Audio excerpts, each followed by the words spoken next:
Oh, welcome back to Wook Plus. Kev, I know you question that music, but honestly, at 3 in the morning, that's exactly what I needed to get Um, hyped do, up. do we know the name of the band? No, man. I, Hmm. I, I don't. Do you? No, but they're Oh, playing a reverse song. Do what you want. All right, let's just bring her in. I think Does they're it always a work? dick. Does it work? Yeah, it Live works for report. live. Live report. What? Yeah, we'll turn it up. Here. It works, right? We're good? Yeah, you're Yeah, live. what's What's the up, live guys? report? What'd you Hi, think? how are you guys? I don't know if Awesome. we're live. Hey, Guys, Ladies and that gentlemen, was Funky Witch, what'd you think of the show? that was a crazy show. I liked the first set a lot better than the second set, personally. But Wow. yeah. Interesting. Interesting. What'd you Yeah, I don't think, know. Matt? I feel like Trey didn't peak as many times as I would have liked to until the encore. The encore was dope. Yeah. Oh, well, I mean, Fluffhead was phenomenal. That's a great encore. Sorry if it's Yeah, loud. We're literally in Seattle, like right outside of it. But yeah. very nice. Yeah, I thought the first set. I liked the first set better than the second. I thought Fluffhead definitely redeemed it. And I like Bug. I know a lot of people don't. I thought there were moments in A Wave of Hope and Golden Age I liked a lot. Yeah, well, Golden Age got dark. we'll get to the second set in more detail later, but I think the Golden Age was probably my highlight of the night personally. That was a Really? great jam. I went to the bathroom during that jam. Well, hey man, to each their own, right? nice. Everybody fishes for different reasons. I just feel like it was really like they were tight, like they were good as like, all of them together, but I just didn't feel like any one of them, other than Paige every once in a while, like actually stood out to me. How did Mike's bass sound in the arena? The new A bass. lot louder than we're used to. Yeah, Fluffhead. He was definitely dropping a lot of bombs, and It was good. It was good. he had some weird tone. I'm not gonna remember the song. It might have been Golden Age, where he was basically playing it like a guitar, and it had this almost outer space sound. I wonder if that's because of the new bass. Yeah, he was definitely showing off the new bass, and he seemed like a guy confident that he had a new record, and he was definitely feeling it. Yeah. I feel like I wanted Trey to peak more. I Like thought, the jams, I feel like they didn't really go where I wanted them to go. I thought I actually thought they opened like they were in mid-tour form, and then the second set felt like the first show of tour. Yeah. Interesting. How tired are you guys right now? I feel good. I mean, I don't know. I'm pretty high on this show. I don't think it was like a great, like perfect show, but for a tour run opener, I think they played really well. I think there was a lot of highlights. There was some, moments that I questioned, but I feel pretty good. It's like 3 in the morning here, and I'm still cooking, so it did something for me. I think we lost it. All right, guys. Score. All right, have a good night, Yeah. man. We'll see you soon, Matt. I'm sorry. Oh, well, yep. There we go. All right, love so let's jump in with this Blaze One Plasma Blaze One, which for me was the highlight of the first set. I agree. had so much hope. I was like, my God, out of the gate, they're gonna just tear it up. And And it was a phenomenal segue. Yeah, back and forth, and out of it and into, and then back out of and into. It was great. It was fantastic. Gotta love a sandwich to start a show. But Yeah, it's and- weird though, because they didn't do that at all for the rest of the night. I felt like it wasn't planned either. I think they ended up there.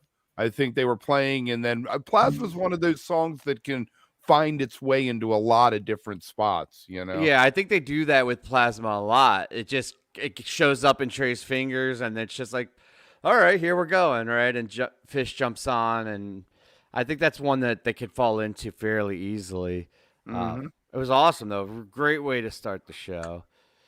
And then that Vultures, I thought was placed perfectly. I mean, I didn't realize that's what I wanted in that moment, but as soon as they started playing it, I was like, that's exactly what I want to hear right now. Woos and all. I didn't hear many woos. I think they turned them down in the mix because I could see on the camera people wooing, but you couldn't hear it. So I think whoever's doing the stream mix is like, yeah, no woos for you. But Ban the woos unless you're there. A woo blocker, so to speak. A woo blocker. This may have been the best tour opener of 4.0 though, for real.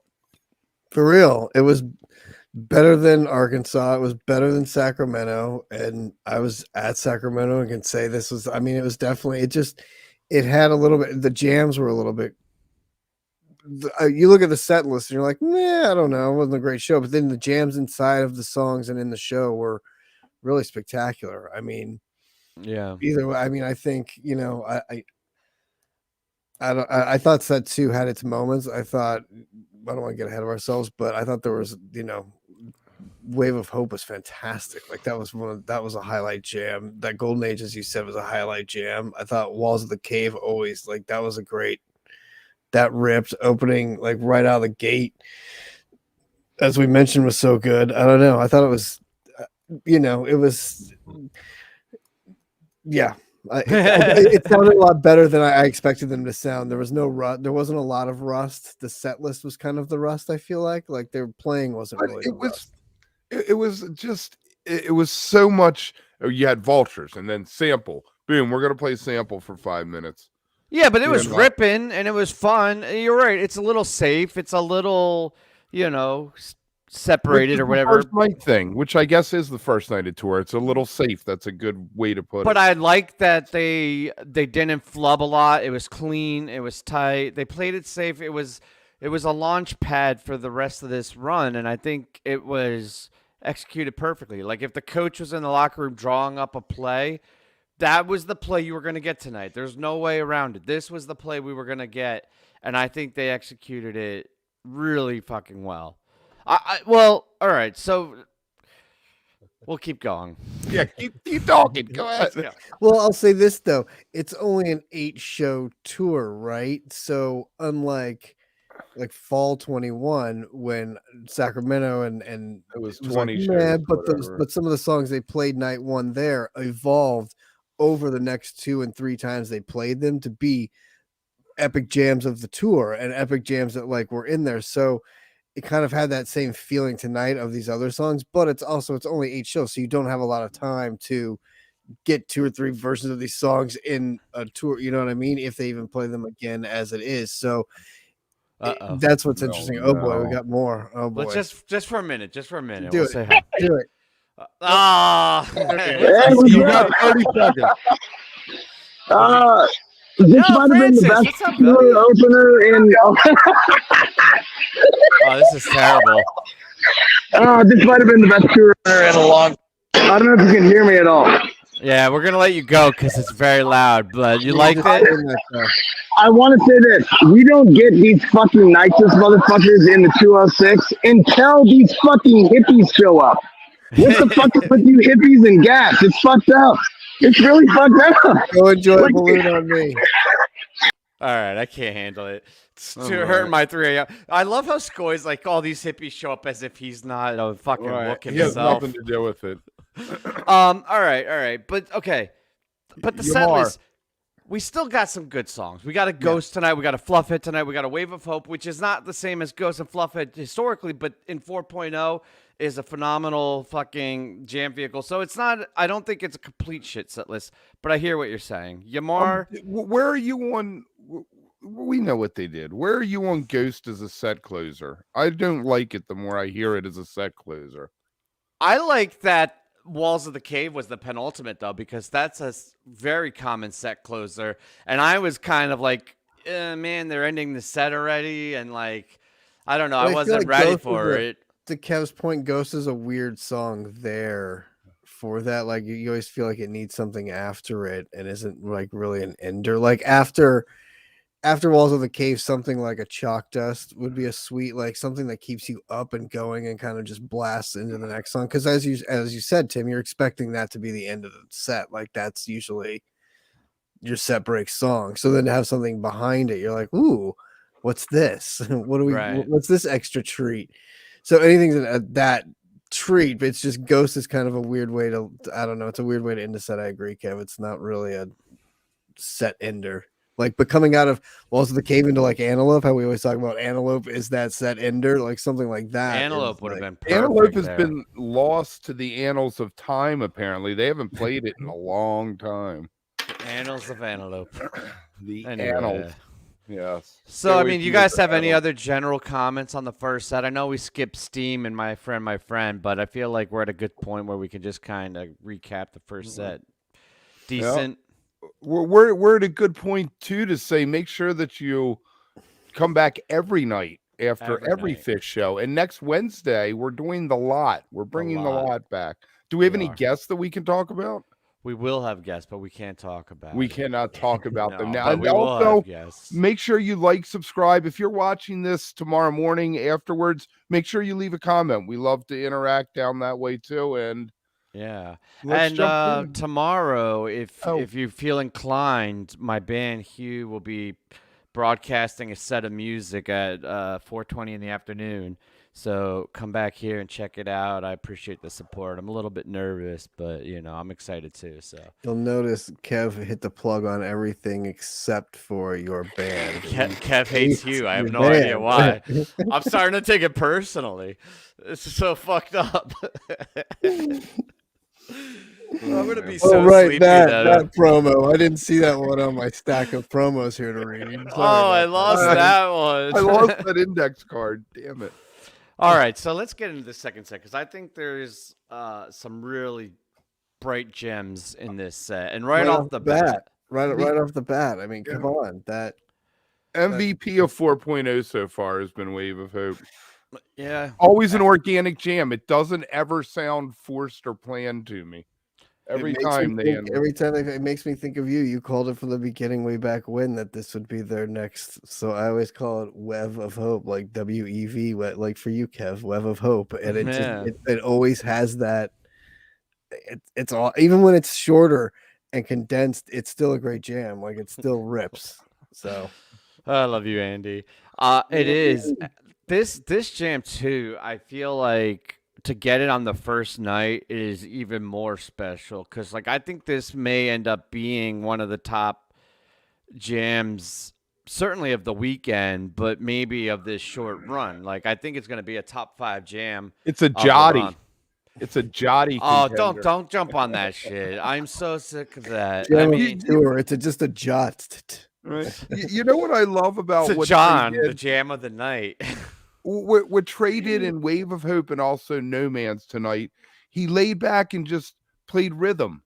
I've always wanted him to do more of that. He just found the groove and, like, played with that instead of it having to be all leads and the hose or whatever you want to call it. And I found that it really let Mike step up. Like there was a dichotomy between the two of them. I don't know. It seemed like they really played well off each other tonight. Well, and Trey was being very, I mean, and this is going to sound weird because he's always super musical, but I feel like he was jamming more with the theory than he was with the lead.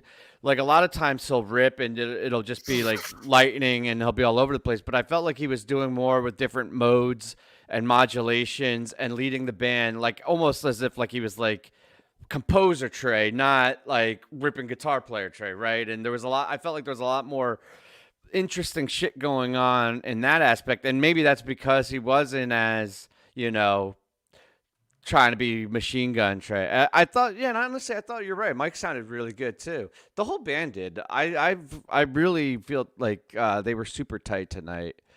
But bouncing, man, after Wave of Hope, throwaway. It's second song. Like, it's like. Are you ready for it? Weird placement. I don't know. Again, like talking set list wise, weird placement. Like, you couldn't wait another song or two for that one to like bring us into that realm. Kev, I think you're muted, by the way. Yeah, you were. Or put it in the first set, like with all the other little 6 minute songs. But see, then this is weird. Then they did the No Man's and Golden Age, and then another short little one all by itself. Right, but that I felt like was which is weird because didn't Martian Monster get sound checked today and jammed out or something? It was jammed out, and Bouncing was sound checked today. So. And neither were jammed out during the show. But let's not skip. I don't want to skip over these because the No Man Golden Age. No Man's was a very interesting jam. It was compact. It was like, are we using micro jam? Is that still a thing? Are we allowed to say that? It was a nice compact 12-minute jam, but I felt like there was a lot of interesting stuff going on there. There was. there, There was. I concur. I concur. It was There patient. They were And- very patient Yes. with it. I like And this. we could have talked about it before, but that was really one of those times where the lights also stood out, like the new little light bars that he has, and the instead of the full string, it's like a half a string, so then they look like little propellers or like bones or like weird, and it seems to be more levels of them and crazy shit going on, which was really I cool love with it. them. So Yeah, But the I- new rig or the modified rig. It's not even like a new rig, right? It's like a modified version of the latest rig, but it looks very cool. I think a lot of opportunities there. a lot of lights. There's a lot of lot- lights. a lot of there's a lot of lights. lights going on. But Uh, that song is kind of one of those that made you notice it. Like Wave of Hope had some really cool lights in it. No Man's like Golden Age towards the end had some really cool lights in it. So there were certain songs that like it definitely pointed to with those. Maybe tomorrow night we'll have some clips of it because we were thinking about it tonight, but I think it was too late. I was trying to grab them. I couldn't get any good ones, but yeah, we'll have some because it's cool. It's awesome. It looks good again as always. And then, What did you guys think about the Golden Age? I'm curious. You never know when you're going to get an all-time version of a song, and really that one, I say, give Vegas a run for its money. They really, It's at least it was- like hanging out with Vegas. I don't know if it's it had better, it but- had such beautiful dark passages in it for like 5 minutes. It wasn't like dark evil Phish, but it was dark. It was dark beautiful Phish. It's like a dark bliss. Like it's not bliss Yeah. in the way that people traditionally talk about bliss Phish, but it was like a warm dark bliss. You know, there's this moment where it starts to deconstruct as Phish does with their jams, and I was really locked in with Phish and what he was doing because it's a very tight, intricate groove for the beginning of the song, right? Like that's how the song was written, and he had a choice of like going really deconstructed and letting it fall apart, but instead he just did this repeating ostinato, like this dun dun dun dun dun dun dun, dun, and it just kept hitting it over and over again. It became hypnotic, so it was deconstructed but still held a pulse. And when he just held on to that, you could tell the rest of the band, but like they almost felt free because like we don't need to hold on too hard because Phish is just gonna keep us there with this, like they're like train tracks, right? Of this like dot dot dot, this repeating rhythm. And then they started throwing in weird sounds. They started messing with the chord structure and doing all these weird things that I don't think they could have done if Phish fully deconstructed the jam, how he would other times. Mike had some weird pedal thing going on, and it made the bass sound squeaky. It was like wow, wow, wow. Yeah, is that him? That was nuts. I was like, yes. So the bass is by it isn't a modulus. It's a company called Serek, Serek, who do custom made basses. So They come with a free pair of glasses too. yeah, I Those think were- it came with a free pair of glasses. Is that what those were? Those I don't know what those were. They were like Fucking weird. it's so weird. Like what was that? That's the he kind of was, shit that makes you question if you dosed or not. You're like, wait, what? he was over hanging out on Meta while he was on stage. You know? Mike, Steampunk. what are those glasses? Yeah. And then, okay, so now this is where the show falls off for me. Like It fall apart. like you said it, and I was kind of pissed that you said it, but I also can't disagree with you. It's like another rough fourth quarter. Like we got Martian Monster with always has potential, and I was actually excited about the placement because I thought it would have been another jammed out, fun thing coming out of the No Man's and Golden Age, but was super short, went nowhere. Wedge, which is cool, I guess, right? Like it's fun to catch, but Always. Yeah. But there's only that one, where was it? Northerly, that they really did the monster. It was like 14 minutes long, maybe, or something like that. There's a huge wedge out there, but they've never, again, it's a song that belongs in the first set. Yeah. It's kind of taken place in the second set, but I Yeah. agree. It always was a first set song to me. I agree. I And mean, then another first set song. Right, with Bug. Bug, and then and that's exactly what I was gonna say. Is any one of these last four, I would be happy with if it was the only one. Like I'm not trying to say like every song needs to be a monster jam and needs to go crazy, but to end this show with those four songs felt very missed opportunity. And it's my fault. And it's So- it's 100% your So, fault. the first set, I got no songs on my bingo card, right? Second set, I got 5 songs, and they were Bouncing No Man's, Bug, Martian Mad Monster, and Back on the train. Back on the Train. Yeah, so Ridiculous. it is 100% your fault, man. What the hell Ridiculous. are you doing? Hey, I got a Ah. bingo. Yeah, I'm happy It's a for you. bingo. So then we had a Fluffhead encore. There was a little flubhead at the top, but then luckily, unlike other times this has happened, they fully locked back in and finished very strong. And by the end, I was questioning why Reba won the bracket because I was just going to say Trey was making a statement. He was like, you guys are idiots. you guys are idiots for voting for Reba. We got a ghost in there, and then the Fluffhead in protest. I like it. Yeah, it was good, man. Good show. It was, It was a Late good as show. shit. so what do you think that we're going to get we didn't get a new song tonight? Do you think that any new songs are going to show up for the next 7 shows? No. No. I don't know. You I did. don't know. Have they done those woos in Steam before? Did like that I missed that. tonight or ever before? They wooed during Steam. I didn't catch that. Yeah, towards the end, he was doing those like spooky Yeah. I don't know. I don't think so. So right. he, Like I don't think he didn't get enough woos out of Vulture. I don't think he's ever done that before. It was really weird though. It was like a weird. I have to go back and watch it and listen to it, but there was some weird like ooh at the end of that Steam. I was like, what is going on? He's added elements in some of the songs now. Yeah. He finished some other song. That was I guess Golden Age. They came back and finished, didn't they? And Fluff had a really good jam in the middle of it that like took Right. off. Toward the end, yeah. Yeah, and then came back into it, kind of like what he did with at the very beginning of the show. So yeah, there was again, it was like a very potential was there type show, but again, night one type feeling of things. So Yeah. It was you awesome. know, it was a good show. I we are. enjoyed it. I think this bodes well for the rest of the tour. All right. See you guys Sounds next good. time. Tomorrow night. Afternoon.